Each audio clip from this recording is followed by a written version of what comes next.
سڵاتانە بێت و ئەم کاتتان باش بینەرانی خۆشەویستی تەلەڤیزیۆنی کۆمەڵا زۆر خۆشحاڵم جارێکی تر بە بەرنامەی ئێمە بینەرانەوە ئەبما و میوانی ماڵەکانی ئێوەی خۆشەویست وەکو هەموو هەفتەیەک بەرنامەکەمان کۆمەڵێک نامە و بابەتی ئێوەی خۆشەویست لەخۆدرێت پێش دەستپێکی بەرنامەکەمان ناوبەڕێک وەربگرین سروشتێکی جوان ببینین اینجا دەستپێکین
کەمێک زیاتر لە 5 ساڵ لەوە پێش لە مانگی ئوتی ساڵی 2020 ئەنجامەکانی ڕاپرسیەک دەربارەی ڕەفتار و گرایشی ئاینی خەڵکی ئێران کە لەلایەن دامەزراوەی گومان بە هاوکاری زانکۆیەکی هۆلەندی ئەنجامدرا بوو ڕەوتی خێرای ئاینگۆریزی کۆمەڵگەی ئێرانی پشتڕاست دەکردەوە. کاک ڕۆستەم لەم بارەیەوە نامەیەکی بۆ ناردوین و ئاوادەستی پێکردووە. خاڵی سەرنجڕاکێش لەم ڕاپرسیەدا ئەوە بوو کە 68% دانیشتوانی وڵات پێیان وابوو کە حکومە ئاینیەکان دەبێت لە یاساکانی ئێران بسڕێتەوە. ئەوە بڵێم کە ئەم ڕاپرسیە نزیکەی 2 ساڵ پێش دەستپێکی بزوستنەوەی گەورەی کۆمەڵایەتی ژن ژیان ئازادی بوو کە نیشانی دەدا زەمینەکانی سێکۆلاریزم لە کۆمەڵگە ئێراندا بەهێز بووە. هەر بۆیە خواست و داواکاریەکانی خەڵک بە تایبەت ژنان دژی حجاب وەک نیشانەیەکی دەسەڵاتی ئاینی بە شێوەی بزوستنەوەیکی گەورەی کۆمەڵایەتی دەچەقێتەوە و پایەکانی حکوومەتی ئاینی لە ئێران دەهەژێنێت. دواتر لە ئەوجی بزوستنەوەی ژن ژیان ئازادی هەر ئەو ڕێکخراوەیە واتە گومان ئەنجامەکانی ڕاپرسیەکی تری بڵاو کردەوەکە لە ئامادەکردنیدا زیاتر لە 200,000 کەس بەشدار بوون. بەپێم ئامارە 1580,000 کەس لە ئێرانیەکانی ناوخۆ 420,000 کەس لە دەرەوەی ئێران 81% لە وەڵام دەرەوەکان لەم ڕاپرسیەدا لە ناوخۆی وڵات بە پرسیاری کۆماری ئیسلامی بەڵێ یان نەخێر وەڵامی نەخێریان داوەتەوە و تەنیا نزیکەی 15% بژاردەی بەڵێیان هەڵبژاردووە. نزیکەی 4%یش ڕای یەکلاکردەوەیان دەرنەبڕیوە. لەلایەکی ترەوە 99% لە ئێرانیا ڕاپرسی کراوەکان لە دەرەوەی وڵات بژاردەی نەخێر بە کۆماری ئیسلامیان هەڵبژاردووە. ئەنجامەکانی ڕاپرسی دامەزراوەی گومان لە جولای 2023 واتە جۆزەردانی 1402 وێنەی قوڵایی جیایی کۆمەڵگە ئێران لەگەڵ سیستەمی دەسەڵاتدار پشتڕاست دەکاتەوە. ئەم ڕاپرسیە نیشان دەدا زۆرینەی ئێرانیەکان دژی بەردەوامی کۆماری ئیسلامین و خوازیاری گۆڕانکاری بنەڕەتین لە پێکهاتەی سیاسی وڵاتدا. لووتکەی دژایەتیەکان لە کاتی ڕاپەڕینی ژن ژیان ئازادی گەیشتبووە 81%، یعنی لە باشترین حاڵەتدا تەنیا نزیکەی 20% کۆمەڵگا هێشتا پشتگیری لە کۆماری ئیسلامی دەکەن. لەم 20%دا تەنها 11% پشتگیری لە پاراستنی بەهاکان و بنەماکانی شۆڕشی ئیسلامی دەکەن. کەوا بووم دەتوانرێت وا لێک بدرێتەوە کە ناوەندی دەسەڵات تەنیا 11% دانیشتوانی سەروی 20 ساڵ پێک دەهێنێت کە ئەمەش نیشاندەری لاوازی بنەمای کۆمەڵایەتی ڕژیمە. لە ئێدامەدا کاک ڕۆستەم نووسیویەتی ئەم جارە لە پاییزی 2023 ئەنجامەکانی ڕاپرسیەکی سەرتاسەری دەوڵەتی کە بەنهێنی لەلایەن دەفتەری وەزارەتی ڕۆشنبیری و ئێرشادی ئیسلامی ئەنجام درابوو ئاشکرا بوو و لە تۆڕە کۆمەڵایەتیەکاندا بڵاو کرایەوە. ئەم ڕاپرسیە لە 15878 کەس بەشدار دەبن کە تەمەنیان سەرەوەی 18 ساڵە و لە 31 پارێزگا بەڕێوە چووە. لە ئەنجامدا 72.9% موافق یان تەواو موافقی جیاکردنەوەی ئاین لە سیاسەتن. 22.5% دژ یان تەواو دژی جیاکردنەوەی ئاین لە سیاسەت بوون. لەم ڕاپرسیەدا سەرەڕای ئەوەی بەشدار بووان بە شێوەی ڕەمەکی هەڵبژێردراون دەبێت ئەوەیش لە بەرچاو بگیردرێت کە کاتێک پرسیاری هەستیار وەک متمانە بە دامەزراوەکانی کۆماری ئیسلامی دەکرێت بەشدار بووان ناتوانن بە متمانەی تەواو دەربارەی پاراستنی ئەمنیەتی خۆیان وەڵام دەنەوە. لەگەڵ ئەمەشدا ئەنجامەکان دووریگرتنی توندی خەڵکی ئێران لە ئایدۆلۆژیای دەسەڵاتدار و گرایشی ئاشکرایان بۆ سیستمێکی سیاسی نەئاینی نیشان دەدات. سپاس بۆ هاوڕێ ڕۆستەم بۆ ئەم ڕاپۆرتە. لەم بارەوە تۆزێ زۆرتر قسەکەین بەڵام بە پێشەوە ناوبڕێکی کورد وەربگرین اینجا ئێدامەیەم باسەمانە دەین.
بەڵێ جیا لەو ئاماروەرقەمانە لە دەرکەوتە مێدیایەکانیش ئێمە ئەم ڕاستیە دەبینین. باس لە ئاینداری یان دوورکەوتنەوە لە ئاین لە کۆمەلگای ئێراندا مەسەڵەن لە ڕۆژانی ماتەمینی شیعەکان لە مانگی محەڕەمدا گەیاندوێتە لاپەڕەی ڕۆژنامەکان و تەنانەت بەرنامەکانی رادیۆ و تەلەڤیزیۆنی کۆماری ئیسلامیش.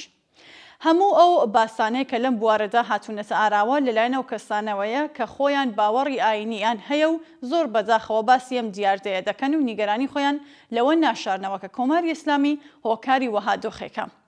واقعیت ئەوەیە کە ڕژیمی ئیسلامی لە ئێران لە زۆر لایەنەوە پرۆژێکی شکست خواردووە کە دیارترین نیشانەی ئەم شکستە لە بواری ئایدۆلۆژیدایە. هەموو هەوڵەکانی ڕژیم لەم بوارەدا بوونەتە بڵقی سەرئاو. ماوەی 47 ساڵە زاڵبوون بەسەر بواری پەروەردە و گۆڕینی قوتابخانەکان بۆ ناوەندی پەروەردەی ئاینی و خوڕافەت دەرەنجامی پێچەوانەی لێکۆتوەتەوە. بە جۆرێک کە ئەمڕۆ دوورکەوتنەوە لە ئاین لە نێو گەنجاندا بووەتە یەکێک لە تایبەتمەندیەکانی هەلومەرجی کۆمەڵایەتی ئێستای ئێران. 9 ملیۆن مەلا کە جگە لە بڵاوکردنەوەی جەهل و گەندەڵی و پەرەپێدان بە سیغە و لەشفرۆشی ئیسلامی هیچ کارێکی تریان نییە. نەک هەر یارمەتیدەر نەبوون بۆ قوڵکردنەوە بیر و باوەڕی ئاینی بەڵکو و نەفرەت و بێزاری لەم ڕژیمەیان قوڵتر کردوێتەوە و بوونە هۆی دوورکەوتنەوە لە بیر و باوەڕی ئاینی.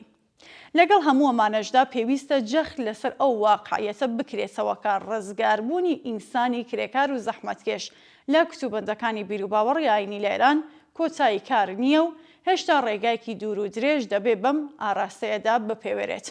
کاری وشیاردەرانە و شیکاری زانستی بۆ پرسە جیهانیەکان ئەگەرچی پێویستە، بەڵام تەنیا لە چوارچێوەیەکی دیاریکراودا کاریگەر دەبێت. ڕزگاربوونی مرۆڤەکان لە دیلیەتی ئەم باوەڕانە لە ئاستێکی کۆمەڵایەتیدا تەنیا کاتێک ممکن دەبێت کە بارودۆخی مادی ژیانی مرۆڤ بگۆڕێت و ئەو هێزە سروشتی و کۆمەڵایەتیانەی کە مرۆڤ لە ترسیان پەنا بۆ ئاین دەبات کەوێتە ژێر کۆنتڕۆڵی مرۆڤەوە. بەم ئاراستەیە و لە پێناو گەیشتن بە ئامانجێکی لەو شێوەدایەکە ویستی جیایی دین لە دەوڵەت دێساراوە. وەجیهاتنی خواستی جیاین دین لە دەوڵەت ئەم ئامرازەی سەرکوتە لە دەستی سەرمایەداران و دەوڵەتەکەیان دەردەهێنێت. جیای دین لە دەوڵەت دواتە هەڵوەشانەوەی بێ ئەملا ئەولای هەر چەشنە ئیمتیاز و جیاکاریەک لە پێشە دەوڵەتیەکان لە پیشە دەوڵەتیەکان و مافی تاکەکان بە پێ ئاین و پێگەی ئاینی ئەوان یان باوەڕمەند بوون یان نەبوونیان بە ئاین، واتە هەڵوەشانەوەی هەر چەشنە یارمەتیەکی دارایی و هیتر لەلایەن دەوڵەتەوە بۆ چالاکی و دام و دەستگە ئاینیەکان، واتە هەڵوەشانەوەی کەرەستەکانی فێرکاری و دابوو نەریتی و ڕێڕەسمی ئاینی لە قوتابخانە و دامەزراوە پەروەردەی دەوڵەتیەکان. واتە هیچ ئاینێک وەک ئاینی فەرمی ناناسرێن و ئاینی وەک بابەتی تایبەتی تاکەکان دادەنرێت و هەر تاکێک ئازادە لەوەی کە ئاینی ببێت یان نەیبێت. جیای دین لە دەوڵەت دروشمێکە، هاوکات گزارش دەکات لە پابەندبوونمان بە پرەنسیڤەکانی ئازادی بێشەرت و مەرجی بیر و باوەڕ.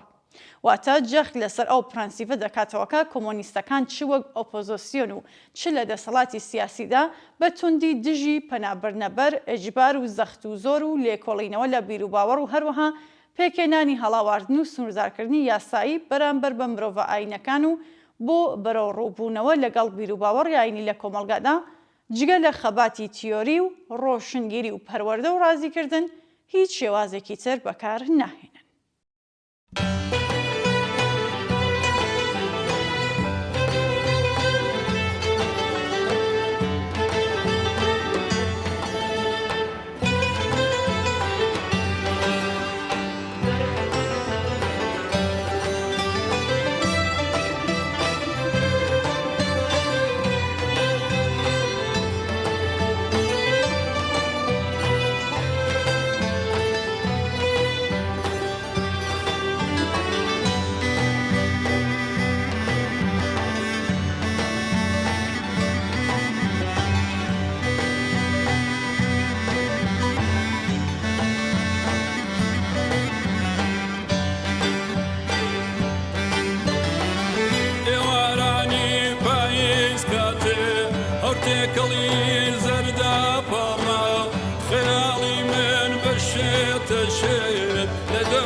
بێگەرد و خاوێنە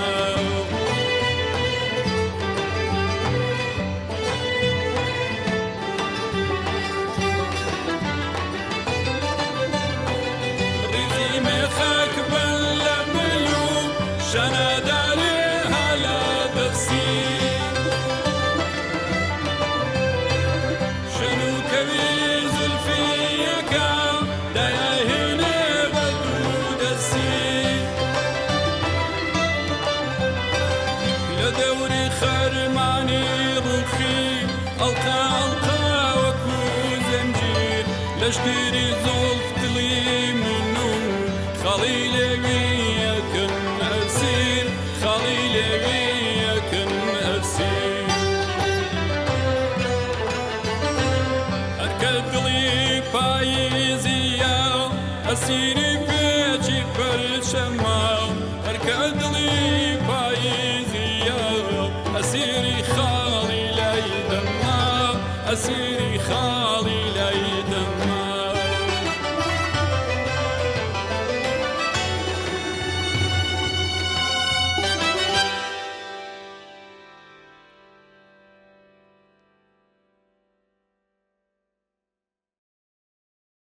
کاگ عادڵ لە پەیامێکدا دەپرسێ ئێوە وەڵامتان چییە بۆ ئەوانەی کە دەڵێن دوای ڕووخان دەنگدان دادەنین تا خەڵک لە نێوان پاشایەتی و کۆماریدا هەڵبژاردن بکەن. ئەمە بۆ خراپە. ئەوە نییە کە دەسەلمێ کە دیاریکردنی شێوازی دەسەڵات لە ئێران پاش ڕووخانی کۆماری ئیسلامی بەدەست خەڵکە. زۆر سپاس بۆ کاگ عادڵ. لەم بارەوە بە کورتی ئەوە بڵین کە لە قوڵای سیاسەتدا شتێک مەترسیدارتر نییە لە هەبوونی هەڵبژاردنێک کە لە ڕاستیدا هەڵبژاردن نییە. سیستەمی پاشایەتی وەک دامەزراوەیەک لە ناو شەوە تاریکەکانی مێژووە دەردەکەوێتکە لە سەردەمانێکەوە کە دەسەڵاتیان نەک لە ویستی خەڵکدا بەڵکو لە خوێنی و میراتدا دەگێڕا. بەڵام ئەمڕۆ لە جیهانی مۆدێرندا دیارە ئەم سیستەمە چیتر ناتوانێت ڕوت و بێنەقاب بێت. دەبێت ناوەڕۆکی خۆی وەک بژاردێکی ڕەوا نوێ بکاتەوە. دەبێت ڕوخساری خۆی دووبارە بە وشەی تازە بڕازێنێتەوە. دەبێت لە قاڵبی شتێکدا دەربکەوێت کە وا وێنە بکرێکە ئەرێنیە ئەویش هەڵبژاردنە لەلایەن خەڵکەوە. لێرەدا کەرەستەکان بەرچاوتر لە هەمیشە ڕۆڵی خۆی دەگیڕێت. کاتێک دەڵێن هەڵبژاردن لای خەڵکە وەک ئەوەی بێلایەنیەک ڕادەگەینین. بەڵام لە ڕاستیدا ئەم ڕاستەیە خۆی هەڵوێستگرتنە پێش فەرزێک لە بێجەنگیدا بە فەرمی دەناسێنێت و دەیسەرمێنێ. دەبێ ئەوە بزانین هەر هەڵبژاردنێک پێش ئەوەی خەڵک دەنگ بدات لە پێشدا لە ئاستێکی قوڵتردا گوتاری بۆ ساز دەکرێ و بەم جۆرە لە گۆڕەپانی مانەکاندا دەستکاری دەکرێت. ئەم ڕاستەیە لە ڕواڵەتدا ئازادی قبول دەکات، بەڵام لە ناوەڕۆکدا ئەگەری گەڕانەوەی سیستەمی پاشایەتی وەک بژاردێکی ڕەوا جێگیر دەکات دێخاتە مێشکەوە. با بچینە ئاستێکی قوڵتر. ئەگەر سیستەمی پاشایەتی بخرێتە دەنگدانەوە تەنانەت ئەگەر ڕەتیش بکرێتەوە هێشتا شتێک لە دەست چووە، شتێک کە چیتر بە ئاسانی ناگەڕێتەوە، چونکە هەر کاتێک شتێک دەخینە هەڵبژاردنەوە بە شێوەیەکی ناڕاستەوخۆ وەک ئەگەرێک قبوڵمان کردووە. بە قبوڵی ئەم ڕاستەیە ئێمە پاشایەتی کە لە جەوهەری خۆیدا نەفیکەری دەسەڵاتی جەماوەری و تەنانەت کۆماریشە لە ڕێزی دیموکراسیدا جێگیرمان کردووە و ئەمەش خۆی جۆرێک ڕەوایەتیدانە بەم سیستەمە. لێرە بەدواوە کە وامان قبول کرد چیتر ناتوانین بڵین پاشایەتی لە هیچ ئاستێکدا مافی بەسەر کۆمەڵگەوە نییە، چونکە کاتێک شوێنێک دەرفەتمان پێداوە تا بگەڕێتەوە ڕێگەمان پێداوە لە ناخی باوەڕی کۆمەڵدا زیندوو بمێنێتەوە، تەنانەت ئەگەر لە دەنگداندا شکستیش بخوات. لێرەدا مەترسیەک لە ئاستی سیاسەتەوە دەگوازێتەوە بۆ ئاستی گوتاری کۆمەڵایەتی. پرسیار ئەوە نییە خەڵک چی دەوێت، بەڵکو ئەوەیە چۆنی ویستەکەیان شکل دەگرێ. دەبێ بیر لەوە بکەینەوە ئایا هەڵبژاردنەکان پێشوەخت لە مەیدانی گوتاردا ئەندازیاری نەکراون؟ ئایا شکلگرتنی ئارەزووی سیاسی لەژێر کاریگەری گوتارەکاندا کە پێشوەخت نەسەلماوە ئایا دەستکاری نەکراوە؟ لە کۆمەڵگایەکدا کە یادەوەری مێژووەکەی لە دیکتاتۆریەوە بۆ دیکتاتۆریەکی تر بازی داوە، ئایا ئەمە میل بۆ ئەمنیەت و سەقامگیری دەتوانێت بە سادەیی بەرەو بژاردەیەک بگەڕێتەوە کە ئاواتی ئەوەی تێدایە چارەنووسی سیاسی خۆی بەدەستەوە بگرێت، تەنانەت ئەگەر ئەم ئاواتە سەرابێک زیاتر نەبێت؟ ئەمە هەمان ئەو شتەیە کە سیستەمە نادموکراتیکەکان دەیزانن. پێویستیان نییە بە زۆر بگەڕێنەوە، بەڵکو بەسە لە ناخۆت ئاگاهی کۆمەڵگادا وەک بژاردێکی زیدوو بمێننەوە. هەر ئەوەندە بەسە خەڵک لە جیاتی ئەوەی سیستەمی پاشایەتی وەک پاشماوەیەکی مردوو لە مێژوودا بنێژن، وەک ئەگەرێک هەڵبژاردنێک لە تەنیشت دەسەڵاتی جەماوەری وێنە بکەن. لێرە بەدواوە کار ئاسان دەبێت. دووبارەکردنەوەی خۆ، ڕێخستنی گێڕانەوە نۆستالژیەکان، دروستکردنی ڕابردوویەکی نوێکراوە کە هەرگیز بوونی نەبووە. لە کۆتاییدا، ئەگەر ڕۆژێک خەڵکێک دەنگ بە پاشایەتی بدەن، ئەمە بە واتای سەرکەوتنی پاشایەتی نییە، بەڵکو بە واتای شکستی دەسەڵاتی جەماوەریە، نەک تەنها لە سیاسەتدا بەڵکو لە ئاستی گوساردا، چونکە بەو واتایەیەکە لایەنگرانی دەسەڵاتی جەماوەری لە جیاتی ئەوەی دەرگاکانی داهاتوو بکەنەوە لە یاریەکدا بەشداریان کردووەکە یاساکانی کەسێکی تر نووسیوێتی. ئەمە گەڕانەوەیە بۆ هەمان ساتی سفر، هەمان بازنەی ناتەواوکە باسمان کرد مێژووی ئێرانی بەدیل گرتووە، لە پاشایەتیەوە بۆ دیکتاتۆری، لە دیکتاتۆریەوە بۆ شۆڕش و لە شۆڕشەوە بۆ خەونی پاشایەکی تر. بەڵام مێژووی تر ناتوانێت چەندین جار بگەڕێتەوە دواوە. ئەگەر ئەم بازنەیە بشکێنێت، ئەمە نەک بە دەنگدان بەڵکو بە لە ناوبردنی بنەمای ئەگەری گەڕانەوەی پاشایەتی کە نابێت ببێتە ئاستی هەڵبژاردن لە دینی و فکری کۆمەڵگا. نەک لەبەر ئەوەی خەڵکێک نابێت دەنگ بدەن، بەڵکو لەبەر ئەوەی دەسەڵاتی جەماوەری خۆی پێشمەرجی هەر دەنگدانێکە. بە واتایەکی تر دەبێ بڵین دەنگدان بە نەفیکەری دموکراسی نەقزی مەبەستمە. داهاتوو شتێک نییە بتوانێت بە ئامرازەکانی ڕابردوو دروست بکرێت. داهاتوو ئەگەر بیەوێت شتێکی نوێ بێت، دەبێت سیستەمی پاشایەتی تەنانەت ئاینیش نەک وەک بژاردەیەک و ئەگەرێک، بەڵکو وەک هەڵەیەکی مێژووی قبوڵ بکات، هەڵەیەک کە چیتر هەرگیز دووبارە نابێتەوە.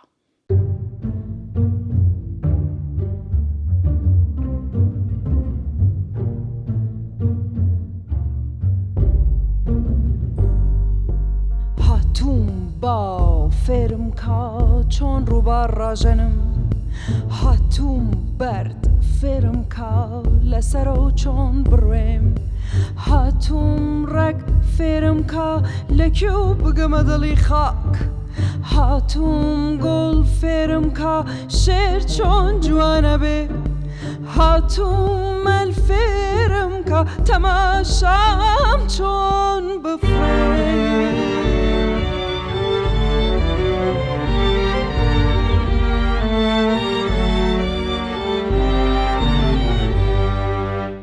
هاتوم بۆ ئەوەی ئەم ئاگرە گەورەیەی ئەبینی نیشتمان تێمبەر بێ من لێرە لەناو ئەم ئەبینە چڕەدا دڵنیام وەک ڕاستی من لێرە لەناو ئەم دەربەندی دووکەڵ و ترسەدا ئاسوودە وەک سەمای ئازادی ئاسوودە وەک سەمای ئازادی ژن ژیان ئازادی ژن ژیان ئازادی ژن ژیان ئازادی.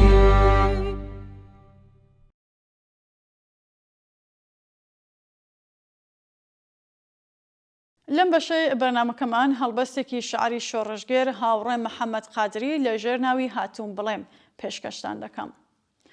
هاتووم بڵێم ترس و دڵتەنگیمان بووەتە هاوار بووەتە خۆش، پەژارە و خەم بووەتە وزە و ڕاستان، دوودڵیمان بووەتە هەڵمەت و جەسارەت. هاتووم بڵێم دەست و برتکە کاروانی عشق و ئاواتی دێرینمان وا خەریکە بەرەو جێژوان، بەرەو مەنزڵ ڕێگە دەبڕێ و دەگاتە جێ. ئیتر پەپولە و هەنگ پرسە و ماتەم بۆ مەرگی بەهار و گوڵ ناگێڕن. بولبول لە گوڵ ناتۆرێ، مەلەکان هێلانەیان لێ ناشێوێ، کە زەبای سەردی پایزی خونچە و چرۆسیز ناکە. تاریکی و شەوە زەنگ شیوەن بۆ ئەستێرە ناگێڕن، هەوری ڕەش و چڵکن بەرگەی گزنگی هەتاو ناگرێ. لووتکەی سەربەرزی چیا بەبێ ئاسۆی ڕوون هەڵناکە، ڕووباری وشک بۆ ئاو دانامێنێ، شنەی خەون و خۆشەویستی مۆژدەی بەهاری سەرفرازی هێنەوە. هەست و ئاواتی گڕگرتومان جەستەی سارد و سڕمان بە خاکی نامڕادی ناسپێرێ. ئیتر نابێت ئەوڕوان بین، بەڵێمان داوە هەتا ماوین لە ڕێبازی یارانی وەفادارە هەنگاوی پچەوتر هەڵگرین، هەتا مەرگی سوورمان نەبێ بژین، هەتا زەنجیری کۆیلەتی و پەتی سێدارە نەپسێنین، ڕێگای ڕزگاری و ئازادی و یەکسانی تێکەڵ بە یەک نەکەین، کۆڵ نادەین و واز ناهێنین. سپاس لە کاک محەممەد قادری بۆ ئەم شارە جوانەی.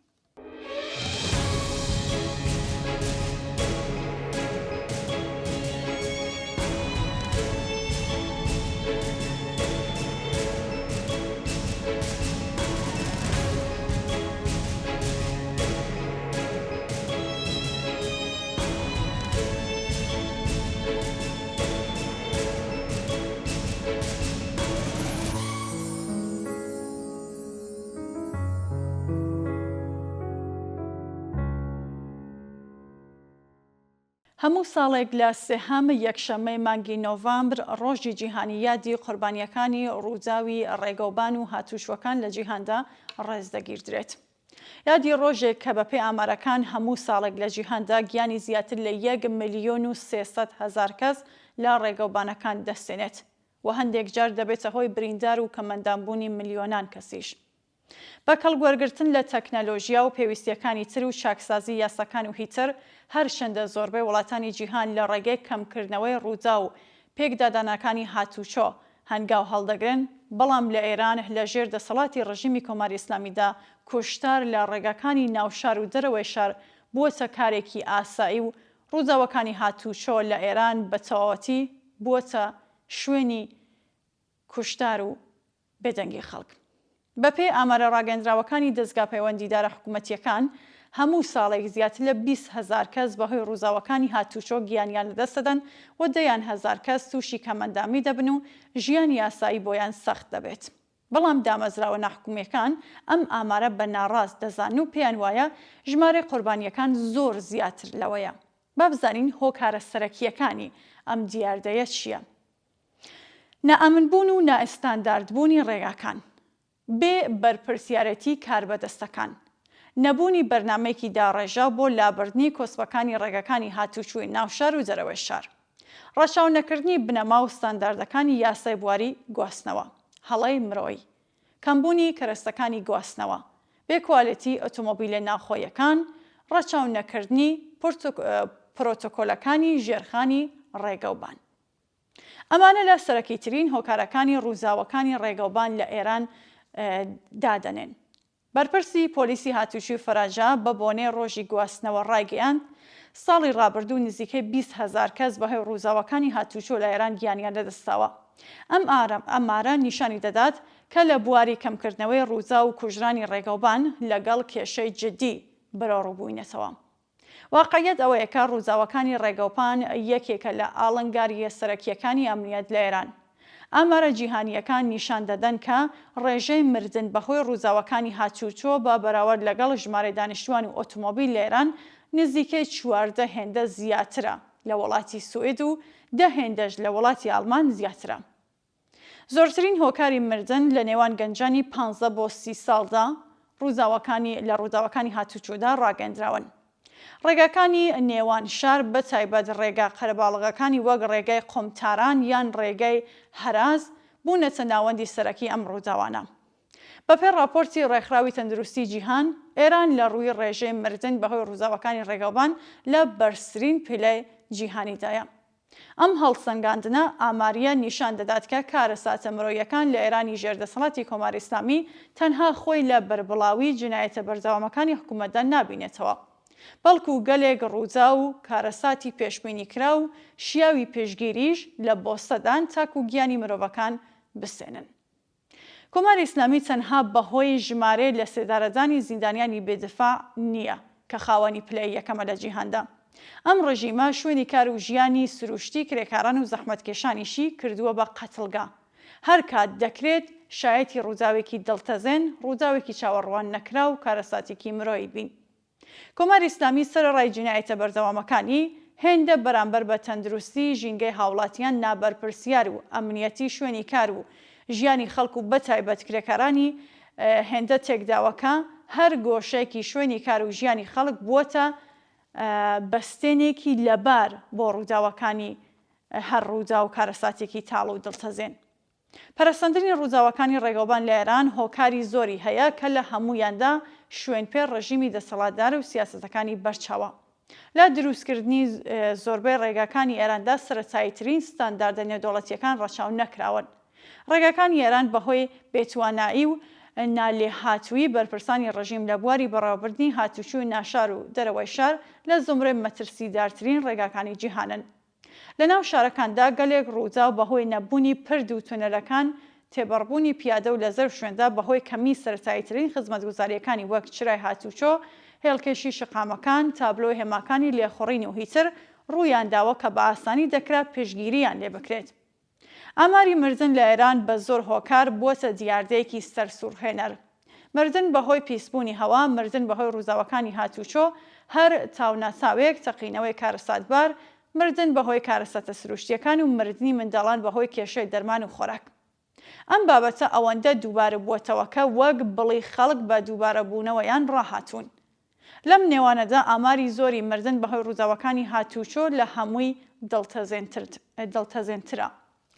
زۆرینەی هۆکارە ڕاستەقینەکانی مردنی مرۆڤ دۆزینەوەی واتە هۆکارە ڕاستەقینەکانی مردنی مرۆڤەکان بە هەر هۆیەک و لەوانەش بەهۆی ڕووزاوەکانی هاتوچۆ بەبێ لێکۆڵینەوە لە سروشتی سیستەمی حکوومەتی و سیستەمی بەڕێوەبەرایەتی و ئێرادە سیاسی ئەو کۆمەڵگایە ممکن نییە. ڕاستە کەس ناتوانێت بە وردی کاتی ڕوودانی بوومەلەرزە و هەندێک لە بەڵا سروشتیەکان دیاری بکات، بەڵام ئەگەر ئیرادەیەکی بەرپرسیارانە لە ئارادا بێ و سیستەمی بەڕێوەبەرایەتی لە گەندەڵی کارگێڕی و دارایی تێوە نەگلابێت، تەنانەت دەتوانرێت ئاستی کارەساتەکان بەهۆی بەڵا سروشتیەکان لە ڕادێکی زۆر کەم بکرێنەوە. لە دەستگای کارگێڕی گەندەڵ و داهاتووی کۆماری ئیسلامیدا لە بنەڕەتدا نەک پلانێک بۆ خۆپاراستن لە ڕوودانی ڕووداوەکان بوونی هەیە و نە سیستەمی کارگێڕی ناکارامە و گەندەڵی کۆماری سەرمایەداری ئیسلامی توانایی جێبەجێکردنی پلانی کارناسانە هەیە. تەنانەت ئەگەر پلانێکیشیان هەبێت لە بنەڕەتدا بیانوێکە بۆ خراپ بەکارهێنانی دارایی و تاڵان و بڕۆ. حکوومەتی ئیسلامی کە سامان و داهاتی خەڵک بۆ سەرکوت لە ناوخۆ و تیرۆریزم لە دەرەوە بەکاردەهێنێت ئەوەی بۆ گرنگ نییە. بریتیە لە تەندروستی و ئەمنیەتی خەڵک. دابین ئەوەی بۆی گرنگ نییە واتەوانەیە. دابینکردنی ئەمنیەتی ژیانی خەڵک بەبێ ڕزگاربوون لە دەستی ئەم ڕژیمەش ممکن نابێت.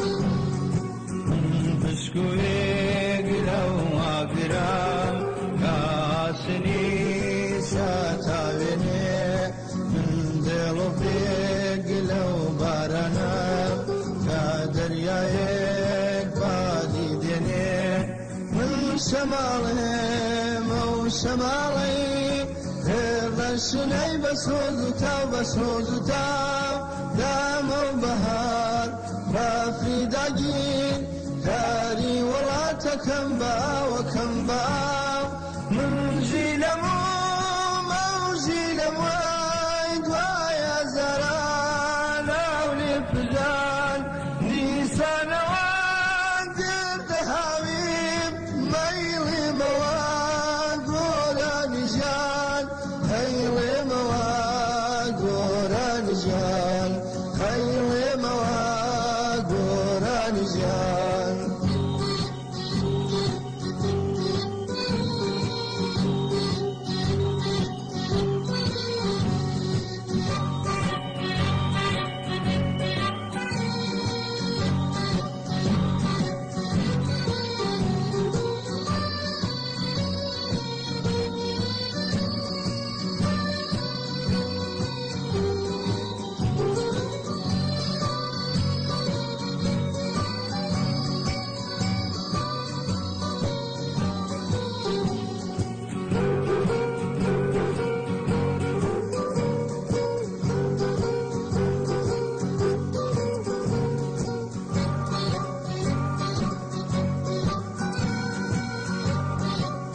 کوژراو مێسکەڕژێنێ بە تەسا من بە سۆستێ لاوەستینا باقینترم لەو هەناسا من باوەڕێم بوومە لەرزام دێڵی زەوی دەلەرزێنم چێ و کەنان لا بندنم هەموو گیان دەهاژێنم من ڕووناکی ئاسۆژێنم وابستاوەڵێم بۆ ژێر دەسان من شوڕشی ماگرە سوورە کەی کوردستان هاگرە سوورە کەی کوردستان هاگرە سوورە کەی کوردستان هاگرە سوورە کەی کوردستان هاگرە سوورە کەی کوردستان. کاک سعید لە نامەیەکدا نووسیویەتی زیاتر لە 25 ساڵە لە ئێران باس لەسەر قەیرانی ئاو لە ناوچوونی پلە بە پلەی سەرچاوەکانی ئاو دەستی پێکردووە. بەڵام هەموو ئەم باس و مشتومڕانە ناڕزایەتیە بەرفراوانەکان نەیانتوانی سیستەمی حکومڕانی لە ئێران بۆ گۆڕانکاریەک لە بواری سیاسەتی ژینگەی پێک بێنێ. لەبەر ئەوە ئەولەویەتی ئەم حکومڕانیە شتێکی ترە جگە لە دابینکردنی ژیان، ئەمنیەت و ئاسایشی خەڵک. کاک سعید لە ئێدامەی نامەکەیدا دەڵێ بەڕاست هۆکاری مرۆیی و سروشتی کامیان ڕۆڵی زیاتریان لەم قەیرانەدا هەیە. هەرچەندە گۆڕانی کەشوهەوا کاریگەری هەیە، بەڵام لێکۆڵینەوەکان نیشان دەدەن کە هۆکارە مرۆییەکان واتە بەڕێوەبردننی خراپ بەکارهێنانی زیادەڕەوی پرۆژە ناگونجاوەکان ڕۆڵی سەرەکیان هەیە. کێشەکە تێکەڵیەکە لە سیاسەتی نادروست بە تایبەت نەبوونی ویستی سیاسی بۆ چارەسەری بنەڕەتی کێشەکانی مربوط بە ژیان. لە بەرامبەر ئەم بێبەرپرسایەتیدا حکوومەت هەر ناڕزایەتی وەک هەڕەشەیەک بۆ دەسەڵاتی خۆی دەبینێت و ترسی لە دروستبوونی بزووسنەوەی فراوانتر هەیە و بەری پێ دەگرێ. بەڵام بۆچی کردەوە ناڕزایەتیەکان بەردەوام نەبوون و بزووسنەوەی سەرتاسەری وەک دژی حەجابی زۆرەملێ دروست نەبوو؟ هۆکارەکانی دەتوانێت ئەمانەی خوارەوە بێ. پارتبوونی جوگرافیای قەیرانەکان و نەبوونی هێمایکی یەکگرتووکەر وەک ژن ژیان ئازادی، سەرکوتی توندی و دەستگیرکردنی چالەکۆنەکان. دەرەنجامە ئابووری و کۆمەڵایەتیەکانی ئەم دیاردەیە یانی قەیرانی ئاو دەبێتە هۆی کۆچی زۆرەملێ ملیۆنان کەس لە ناوچوونی کشت و کاڵ و دابەزینی بەرهەم، زیادبوونی بێکاری و هەژاری، ململانەی کۆمەڵایەتی بەسەر سەرچاوە کەمەکان و هەروەها هەڕەشە لەسەر ئەمنیەتی خەڵک. لێکەڵینەوەی پێداچوونەوەی ڕەخنەگرەکانی دۆخی ژینگەی ئێران لە سێدەی ڕابردوودا نیشان دەدات کە پێچەوانەی قسەی زۆرێک لە دەسەڵاتداران بێمیهرەبانی سروش ڕۆڵی سەرەکی لە قەیرانەکەدا نییە و سیاسەتەکانی کشت و کاڵی و پیشەسازی گەندەڵی لە وڵاتێکی وشک و کەم ئاودا لە ناوبردنی ئێکۆسیستمەکان و بەنداوسازیەکان بەبێ گرنگیدان بە کاریگەری وێرانکەرەکان هەڵکەندنی بێسنوورێ دەیان هەزار بیری مۆدرن ڕۆڵی سەرەکیان لەم قەیرانەدا گێڕاوە. لە باشترین حاڵەتدا دەبێ بڵێنی ژینگە و دۆخە قەیراناویەکەی هەرگیز ئەولەویەتی حکوومەت نەبووە. ژینگە پێویستی بە پارە و سیاسەتی گشتگیر هەیە. حکوومەت پێ باشتر بوو پارەکان و سەرچاوەکانی وڵات بۆ کارەکانی تر خەرج بکات. ویست و ئەولەویەتی ئەم حکوومەتە پرۆژێ بێبەرهەم و پڕهەزینەی پیچاندنی ئۆرانیۆم، ڕێپێوانی ئاربعین، پارە پاخشکردن بۆ پڕۆپاگەندای ئاینی حکوومەتی لە ڕێگەی دامەزراوە ئاینیەکان و یارمەتیدان بە برایانی یەمەنی، حەزبەڵای لۆبنان، حاشتی شەعبی بۆ قۆڵایی استراتێژی، بەرگریکردن لە حکوومەتی ئەسەد لە سووریا لە ناوبردنی ئیسرائیل و هیتر بووە. بەرپرسانی کۆماری ئیسلامی زیاتر لەوەی خەمی ئاو و ژینگەیان هەبێت نیگەرانی گرێبەستەگۆڕەکانی قەرارگای خاتەم و ئەو کەسانە بوون کە چەک، پارە و مێدیایان هەیە بۆ بەنداوسازیە وێرانکەرەکان و گواستنەوەی بێسنووری سەرچاوەکانی ئاو.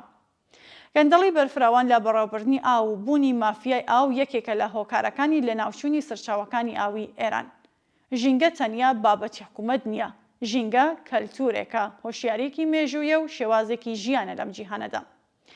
لە ئێران هێشتا زۆر کەس وا دەزانن کە کاری سەرەکی مرۆڤ زاڵبوونە بەسەر سروشدا، لە کاتێکدا مرۆڤ خۆی بەشێکە لە سروشت.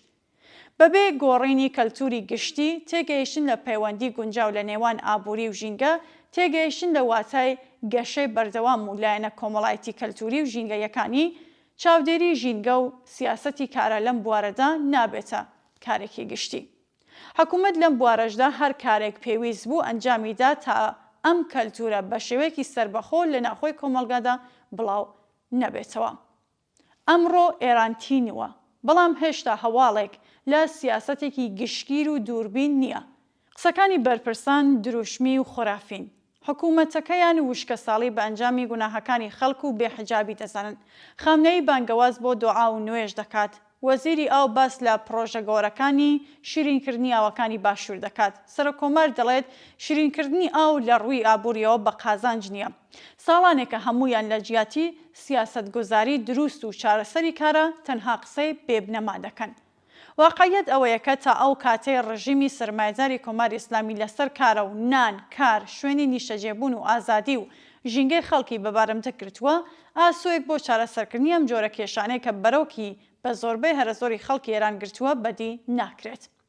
ئەو دام و دەستگا ئیداریە گەندەڵەی کە ئەم ڕژیمە لە داوینی خۆیدا پەروەردە کردووە ناتوانێت بەرەنگاری کارەساتە سروشتیەکان لەوانە وشکە ساڵی و چارەسەرکردنی ڕیشەی و پێکاتەی کەمبوونی ئاو بێتەوە.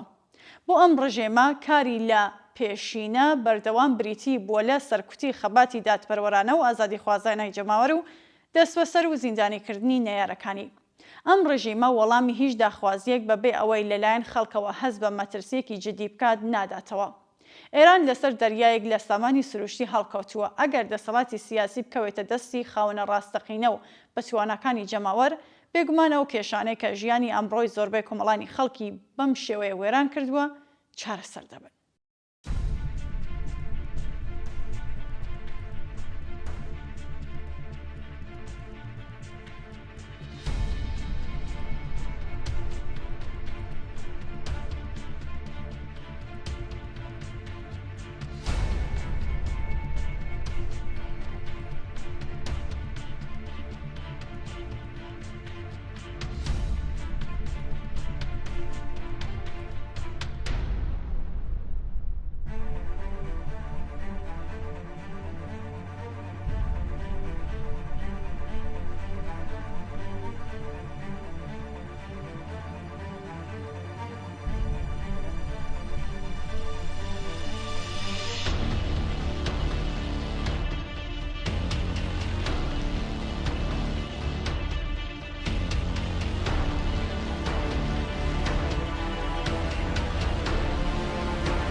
کورتکراوەی ڕاگەیاندنی کۆڵبەرنیوزم لە بەردەستایە کە تیادا هاتووە لە کاتێکدا کە بەشەریەت لە هەموو بوارەکانی شارستانیەت و تەکنەلۆژیا گەیشتووەتە پێشکەوتنی سەرسوڕهێنەر، هێشتا لە گۆشە و کەناری جیهان مرۆڤەکان لە مافە سرەتاییەکانی ئینسانی بێبەشن و هێشتا ڕاگەزپەرستی وەک بیرۆکێکی ترسناک پاش ساڵانی زۆر دووبارە دەستی داوەتە دووبارەکەی ڕێخستن لە کۆمەڵگای بەشەریدا و حکوومەت گەلێک وەک حکوومەتی ئیسلامی ئێران بەم بیرۆکەیە لە کردەوە و یاسادا ڕەسمیەتیان داوە و جەماوەری بەرفراوان لە مافی یەکسان بێبەش دەکەن و هەوڵ دەدەن کە ئەم ئایدۆلۆژیایەی دژی مرۆڤیەت بکەنە بیر و باوەڕی گشتی و ئاسایی دانیشتوانی وڵاتە. بۆ نمونە پاش 77 ساڵ لە جارنامێ مافەکانی مرۆڤ و قبولکردنی زاهری ئەم مافانە لەلایەن ئەم حکوومەتەوە هێشتا بە فەرمی قسەکردن بە زمانێکی جگە لە زمانی فارسی، هەبوونی باوەڕی ئاینی جگە لە ئاینی فەرمی حکوومەت یان نەبوونی باوەڕی ئاینی خەڵک دەکەونە بەر لێپرسینەوەی یاسایی. کاریگەریەکانی ئەم جیاکاریانە و ڕەگەزپەرستی دەوڵەتی لە هەموو بوارە سیاسی و کۆمەڵایەتی تاکە کەسیەکاندا بەڕوونی دەتوانرێت لە کوردستان و بەلوچستان و ناوچە ستەم لێکراوەکانی تری ئێران ببیندرێت. هەژاری و ستەم و دواکەوتووی ئابووری و کۆمەڵایەتی لەلایەک و لە سێدارەدان یان بەواتای ڕاستکەرەکەی کوشتنە فەرمیەکان لەلایەن دەوڵەتی دەسەڵاتدارەوە و بڵاوبوونەوەی گەندەڵی وێرانی و کردنەوەی دەرگاکانی گیرۆدەبوون لە بەردەم گەنجان لەم ناوچانەدا کۆمەڵگایان بەرەو وێرانی بردووەکە بێگومان کاریگەریەکانی هەموو کۆمەڵگای ئێران ئازار دەدات. لە ڕۆژانی دواییدا مەکینەی کوشتاری ئەم حکوومەتە بەڕەهەندی بەرفراوانتر لە سایەی سازان لەگەڵ ڕۆژاوە و بە کەڵگوەرگرتن لەم کەشە بە فەرمانی حکوومەتی دەستی داوەتە کوشتن و لە سێدارەدانی گەنجە زیندانیەکان. ئێمە لە ڕۆژی 10 دەسامبر ڕۆژی جیهانی مافەکانی مرۆڤ لەوانە کە خەونی بەختەوەری بۆ مرۆڤیان هەیە دەخوازین کە ببنە دەنگ و هاواری دادخوازی گەلانێک کە بیری دیکتاتۆری و ڕەگەزپەرستی دەوڵەتی هەموو ڕۆژێک دەیان باتە قەتڵگە و خوانی ژیانیان تاڵان دەکات. ببینە دەنگی دادخوازی و یەکسانی خوازی و دژە جیاکاری نەسەوە ستەم لێکراوەکانی ئێران. پێکەوە دژی لە سێدارەدان و مرۆڤکۆژی دەوڵەتی ئەم شەرمەزاریەی بەشەریەت ناڕەزایەتی دەرببڕین.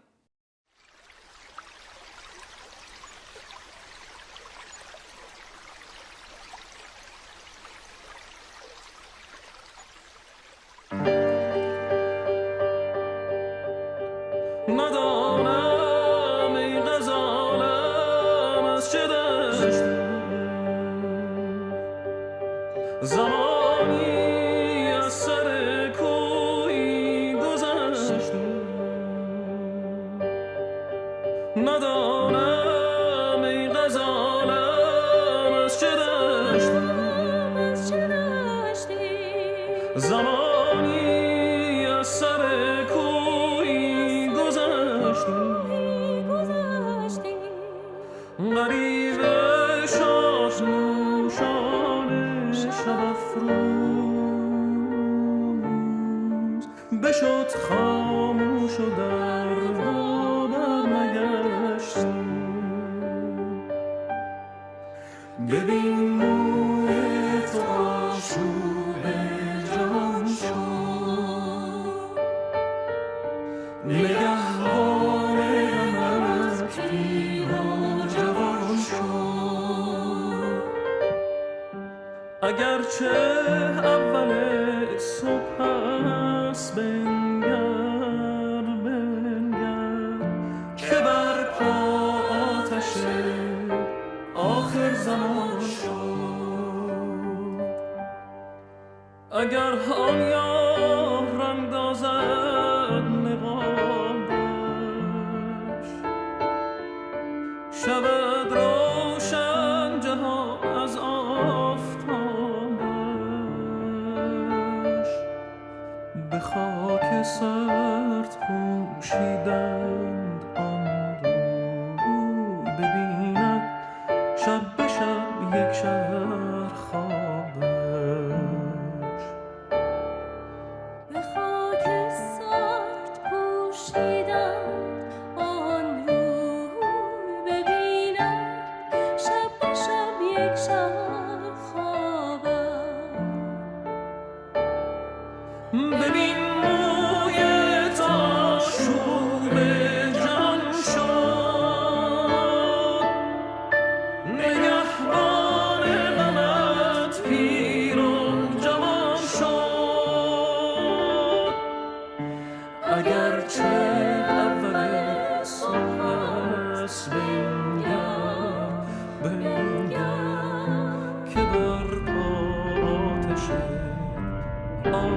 زمان شد ببین موی تو آشوب جان شد نگهبان غمت پیر و جوان شد اگرچه اول صبح است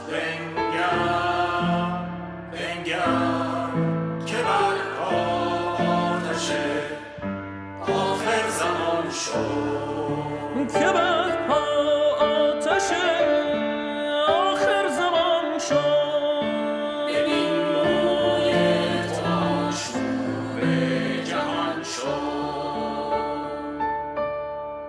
نگهبان غمت پیر و جوان شد اگرچه اول صبح است بنگر که برپا آتش آخر زمان شد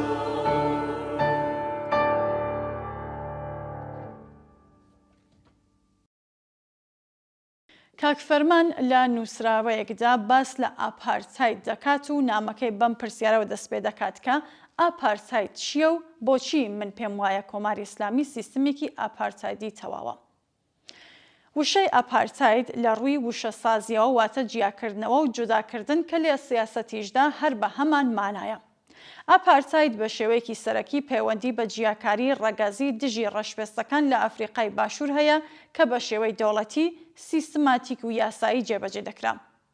دەرەنجامەکانی جیاکاری دژی ڕەشپێستەکان بووە هۆی سەرهەڵدانی بزوسنەوە جیهانیەکانی دژە ئاپارتاید و لە کۆتاییدا لە ساڵی 1990 پاش ساڵانێک خەبات و تەریککەوتنی ڕژیمی ڕەگەزپەرستی ئەفریقای باشوور نێلسۆن ماندێلای خەباتکار و ئازادیخواز لە زیندانی 27 ساڵە ئازاد کرا و کنگرەی نیشتمانی ئەفریقا لە ساڵی 1994 سەرکەوتنی هەڵبژاردننی بەدەستهێنا. ماندێلا تا ساڵی 1999 سەرۆکۆماری ئەم وڵاتە بوو و وەک یەکێک لە هێماکانی خەبات دژی ئاپارتاید لە 5 دەسەمبری 2013 کۆچی دوایی کرد. هەرچەندە ئاپارتاید بە شێوەیەکی سەرەکی بەباری ڕەگەزیەوە ناسراوە، بەڵام سیستەمی کۆماری ئیسلامی بە شێوەی دەوڵەتی، سیستماتیک و یاسایی لە زۆر بواری ژیانی کۆمەڵایەتی جێبەجێ دەکات. لە ڕاستیدا ئاپارتاید لە ئێران لە ناونیشانی کۆماری ئیسلامیەوە دەست پێ دەکات، چۆن سیستمێک کە نە مرۆیی نە ئێرانی نە هاوڵاتی بەڵکو ئاینی و ئیسلامیە، هەر وەک چۆن ڕژیمی ئەفریقای باشوور نە مرۆیی نە ئەفریقای نە هاوڵاتی بەڵکو ڕەگەزی و سپیپێس بوو. بۆ ڕوونکردنەوەی زۆرتر هەر باسی یاسای بنەڕەتی کۆماری ئیسلامی ژیان هەمان قانونی ئەساسی دەکەم کە جەخت لەسەر ئەو جیاکردنەوە یان ئاپارتاید دەکاتەوە، لەوانە جیاکردنەوەی موسڵمان و ناموسڵمان، بۆ نمونە مەسیحی و جوولەکە و زەردەشتی لە بەهایی و بێئین. جیاکردنەوەی مەسەبی جەعفەری 12 ئیمامی لە مەسەبەکانی تری ئیسلامی، جیاکردنەوەی موسڵمانی جەعفەری 12 ئیمامی خۆیی لە ناوخۆیی، جیاکردنەوەی پیا و لە ژن بە نۆرەی خۆی پیا و ژنی موسڵمان لە پیا و ژنی ناموسڵمان، جیاکردنەوەی ئێرانی ئیسلامی لە ئێرانی نەتەوەیی و نیشتمانی، جیاکردنەوەی ئێرانی ئیسلامی لە وڵاتانی ئیسلامی، جیاکردنەوەی ئێرانی ئیسلامی لە جیهانی ناموسڵمان. تازە ئەمانە کە باسم کرد لە قانونی ئەساسیدا هاتووە و لە ماوەی 47 ساڵی تەمەنی نەحسی لەوێش ترازاوە و زۆر بواری تری ژیانی کۆمەڵایەتی گرزوێتەوە کە بەڕاستی لە بژاردن نایە. کاک فەرمان لە ئەدامەی نامەکەیدا نووسیویەتی یەکێک لە هۆکارەکانی دابڕانی قوڵ نێوان حکوومەتی ئیسلامی کۆمەلگا هەر ئەم ئاپارتایدەیە. هەرچەندە بەرەنگاربوونەوەی ئەم ئاپارتایدە فراوانە دژوارە، بەڵام مرۆڤ و کۆمەلگاکان هەمیشە مەیلی هاوکاری و هاوگرایی و ئازادی و ئەمنیەت و خۆشگوزەرانیان هەیە و ئاپارتایدی تەواوی کۆماری ئیسلامیش وەک ئاپارتایدی ڕەگەزی لە ئەفریقای باشوور دژبەرەکانی لە ناوخۆی خۆیدا پەروەردە کردووە و بەرەو کۆتایی دەچێت.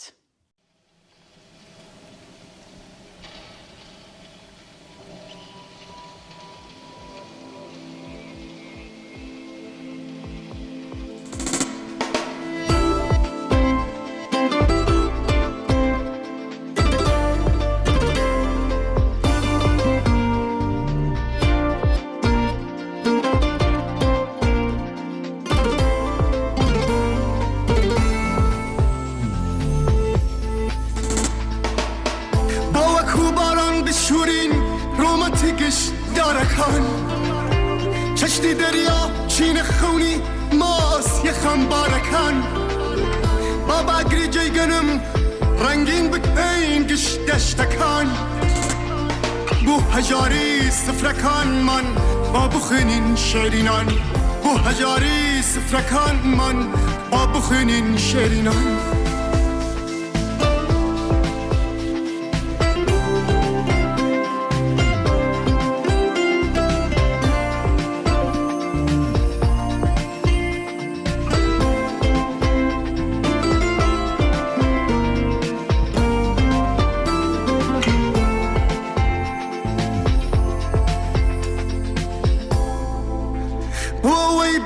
قفص بمره بهارت دینوا فرمسکی چاوی کترکان اسرینوا تا دگینه تا کداری برزی آوات ووین تا سپیده عاشقی شون پی خزان اسرینوا تا سپیده عاشقی شون پی خزان اسرینوا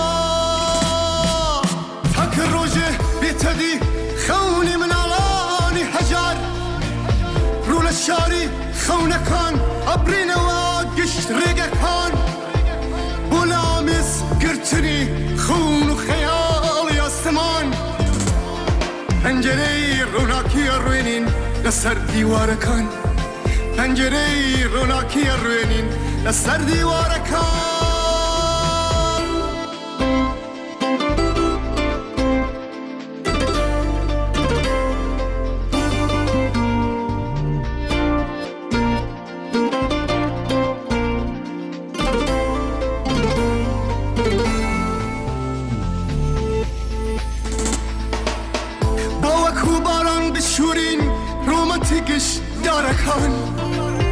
کشتی دریا چین خونی ماس یخم بارکان بابا گریجی گنم رنگین بکین گش دشتکان بو هجاری سفرکان من با بخنین شیرینان بو هجاری سفرکان من با بخنین شیرینان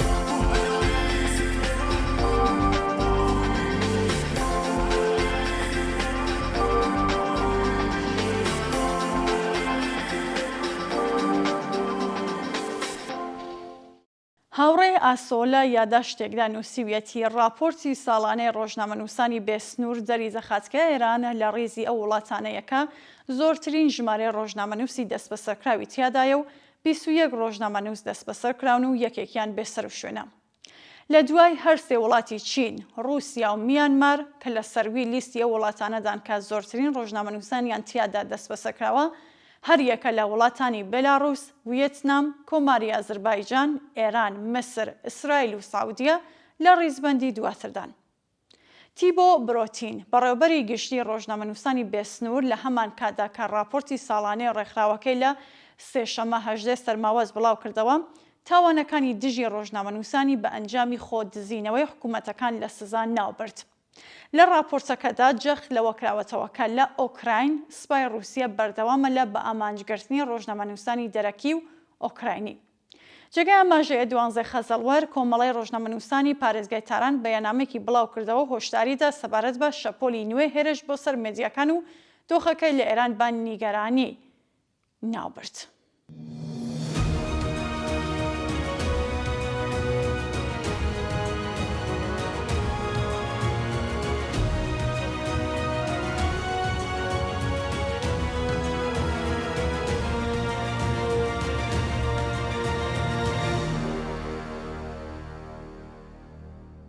ئەم جارە بەرنامەکەمان بە پرسیارێک تەواو دەکەین، ئەوەیەکە بۆچی حەقیقەت هەمیشە دوژمنایەتی دەکرێت.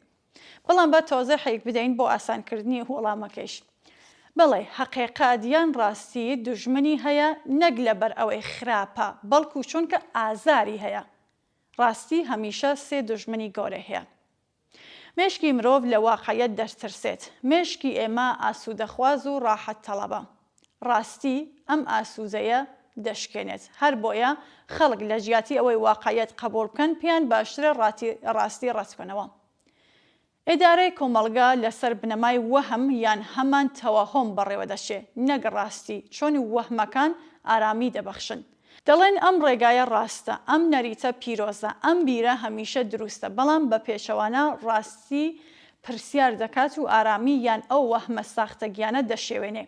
هەر بۆیە بەڕێوەبەرانی کۆمەڵگایش لە پرسیار دەترسن، چۆن ڕاستیەکان دەردەکەوێ و کاتێکیش دەرکەوت ڕاستی کامەیە بەرپرسیارەتی دەهێنێت. کاتێک ڕاستی ئاشکرا بوو ئیتر ناتوانێت بخڵەتێنرێ، ناچار دەبێت بگۆڕدرێ. کەواتە ئاسانترین کار چییە؟ هێرشە بۆ سەر ڕاستی تا دەرنەکەوێ و کۆمەلگا هەر لەژێر سێبەری وەهمدا بمێنێتەوە. کەوا بوو دەبێ هێرش بکرێتە سەر ئەو کەسێک کە ڕاستیەکان دەڵێت و دژی پیرۆزیە ساختەگیەکان قسەکات. بۆ وجدانی هۆشیار وەهم ئازاربەخشە، بۆیە پرسیارەکات و هیچ شتێکی بەبێ پێوانەی عەقڵ و زانست لا پیرۆز نییە، بە دوای وەڵامی لۆژیکدا دەگەڕێ. پرسیار بۆ نیشاندانی ڕاستیەکان تاکە شتێکە کە مرۆڤ لە تەوەهم ئازاد دەکات، هەر بۆیە هەمیشە دژایەتی دەکرێت. ناشاردرێتەوە، بەڵام خاڵی گرنگ ئەوەیەکە هەمیشە پێویستە. ئێستا تۆ بڵێ بە بۆچوونی تۆ ئایا ڕاستی ئازاربەخشە یان دەبێ قبول بکرێ؟ چۆن دەتوانین ئەم دژمنایەتی لەگەڵ حەقیقەت و ڕاستی لە خۆمان و لە کۆمەڵگا بسڕینەوە؟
بەڵێ عزیزانی و بینەرانی خۆشەویست زۆر سپاس کە تاکوێستا بینەرمان بوون بۆ هەرچێ زیاتر ڕازانەوەی بەناوکێ خۆتان لێوەندیمان پێ بکەن و ڕاوەچوونەکانی خۆتان بۆمان باس بکەن. جارێکی تر سپاس و ماڵاوە.